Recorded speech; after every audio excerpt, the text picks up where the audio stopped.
दोस्तों, छत्तीसगढ़ के अनियमित कर्मचारियों ने नियमितीकरण, स्थायीकरण और पूर्णकालीन और समायोजन जैसे महत्वपूर्ण मुद्दों को लेकर शायद सरकार के खिलाफ बिगुल फूंक दिया है और बड़े आंदोलन का ऐलान कर दिया है। इसी बड़ी खबर के बारे में हम इस वीडियो के अंदर विस्तार पूर्वक समझने वाले हैं।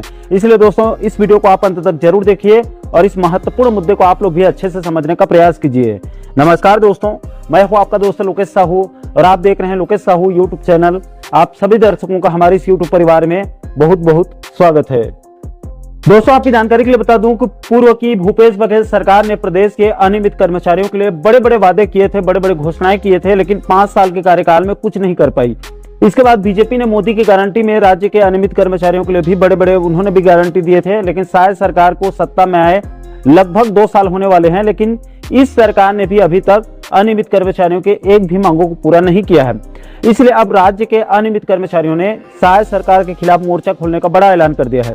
दोस्तों, छत्तीसगढ़ प्रगतिशील अनियमित कर्मचारी फेडरेशन के प्रदेश अध्यक्ष गोपाल प्रसाद साहू जी ने जानकारी देते हुए बताया कि राज्य के संविदा, दैनिक वेतनभोगी जैसे तमाम अनियमित कर्मचारियों के विभिन्न मुद्दों को लेकर अगले महीने दिसंबर 2025 में माना तूता धरना स्थल में बड़े आंदोलन करने का निर्णय लिया गया है।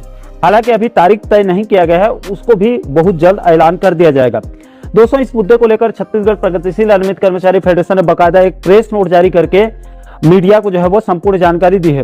दोस्तों, जारी प्रेस नोट में साफ साफ कहा गया है कि छत्तीसगढ़ अनियमित कर्मचारी फेडरेशन प्रदेश के शासकीय कार्यालयों में कार्यरत अनियमित कर्मचारियों के नियमितीकरण, शासकीयकरण, निकाले गए कर्मचारियों की बहाली, न्यून मानदेय कर्मचारियों को न्यूनतम वेतन दिए जाने, अंशकालीन कर्मचारियों को पूर्णकालीन करने, आउटसोर्स, ठेका प्रथा, सेवा प्रदाता समूह समिति के माध्यम से नियोजन सिस्टम बंद करने सहित विभिन्न मांगों को लेकर सरकार की अनदेखी से आहत होकर अगले महीने दिसंबर में विशाल प्रदर्शन आयोजन किया जाएगा।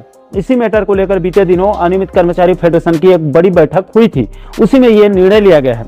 दोस्तों, इस प्रेस नोट में आगे कहा गया है कि ये अनियमित कर्मचारी विगत 5 वर्ष से लेकर 25 से 30 सालों से किसी न किसी प्रकार से शासन की जनहितकारी योजनाओं को अंतिम व्यक्ति तक पहुंचाने में अपनी महत्वपूर्ण भूमिका में सतत रूप से कार्यरत हैं। लेकिन विडंबना है कि आज तक अनियमित कर्मचारी शब्द से तिरस्कृत हैं। अभी वर्तमान में इनकी स्थिति मध्यकालीन बंधुआ मजदूर से भी बदतर है। पारिवारिक जिम्मेदारी, आर्थिक असुरक्षा, बेरोजगारी, प्रशासनिक दबाव के कारण अपने विरुद्ध हो रहे अन्याय को सहने के लिए विवश होना पड़ रहा है। इस प्रेस नोट में आगे कहा गया है कि चुनाव के समय अनियमित कर्मचारियों के आंदोलन के मंच पर भारतीय जनता पार्टी के कई वरिष्ठ नेता और जनप्रतिनिधियों ने मंच में आकर अनियमित कर्मचारियों की समस्याओं को सुना और भारतीय जनता पार्टी की सरकार बनने पर उनका निराकरण करने का भरोसा दिया था। इसके अलावा चुनाव पूर्व मोदी की गारंटी 2023 पत्र के वचनबद्ध सुशासन के बिंदु क्रमांक 2 में एक कमेटी गठित करके कमेटी में अनियमित कर्मचारियों को सम्मिलित करते हुए समीक्षात्मक प्रक्रिया शुरू करने का उल्लेख किया गया है। लेकिन कमेटी गठन आदेश में अनियमित कर्मचारियों का कोई उल्लेख नहीं होने और कमेटी में अनियमित संघों के पदाधिकारियों को सम्मिलित नहीं करने से विरोधाभास है। दोस्तों, इस प्रेस नोट में आगे कहा गया है कि इस मुद्दे को लेकर मुख्यमंत्री और अन्य मंत्रियों से कई बार मुलाकात करके अनियमित कर्मचारियों की समस्याओं को दूर करने का अनुरोध किया गया है, लेकिन भारतीय जनता पार्टी सरकार को 17 महीने हो चुके हैं, अभी तक अनियमित कर्मचारियों की समस्याओं का समाधान नहीं किया गया है।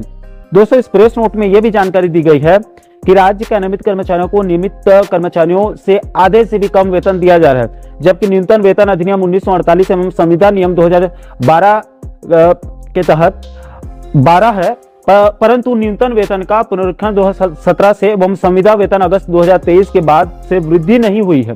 दोस्तों, इस प्रेस नोट में छत्तीसगढ़ प्रगतिशील अनियमित कर्मचारी फेडरेशन ने राज्य सरकार को आंदोलन कुचलने का बड़ा आरोप लगाते हुए कहा है कि अनियमित कर्मचारियों के आंदोलन को कुचलने के लिए धरना प्रदर्शन को शहर से दूर तूता मैदान में निर्धारित किया गया है, जबकि अन्य राजनीतिक, सामाजिक, कर्मचारी संगठनों को आंदोलन की अनुमति शहर में आयोजित करने की अनुमति दी जा रही है।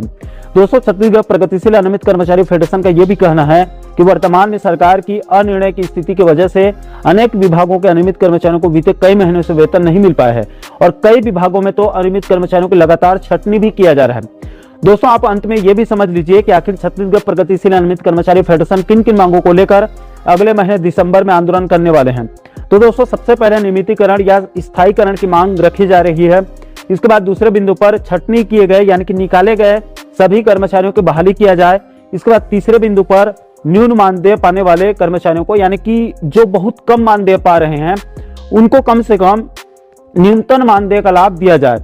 इसके बाद चौथे बिंदु पर प्रदेश के सभी अंशकालीन कर्मचारियों को, जो लोग अंशकालीन हैं, उनको पूर्णकालीन किया जाए। इसके बाद अंत में 5वें बिंदु पर आउटसोर्सिंग, ठेका प्रथा, सेवा प्रदाता समूह समिति के माध्यम से नियोजन सिस्टम को बंद करके विभाग में समायोजन किया जाए और उनको सीधे विभाग से पेमेंट दिया जाए। इन्हीं 5 सूत्रीय मांगों को लेकर छत्तीसगढ़ प्रगतिशील अनियमित कर्मचारी फेडरेशन ने अगले महीने दिसंबर में बड़े आंदोलन का बिगुल फूंक दिया है।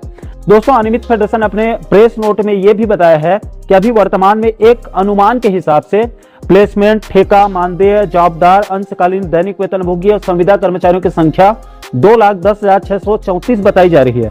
इसके अलावा न्यून मानदेय पर काम करने वाले अलग अलग संवर्ग के कर्मचारियों की कुल संख्या 4,76,289 बताई जा रही है और पृथक किए गए कर्मचारियों की संख्या 39,934 बताई जा रही है। यानी कि एक अनुमान के हिसाब से इस समय छत्तीसगढ़ के अंदर लगभग 7,26,847 अनियमित कर्मचारी काम कर रहे हैं।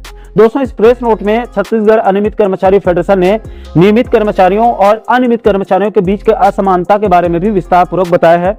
उसे भी आप इस प्रेस नोट में जो है वो विस्तार पूर्वक देख सकते हैं।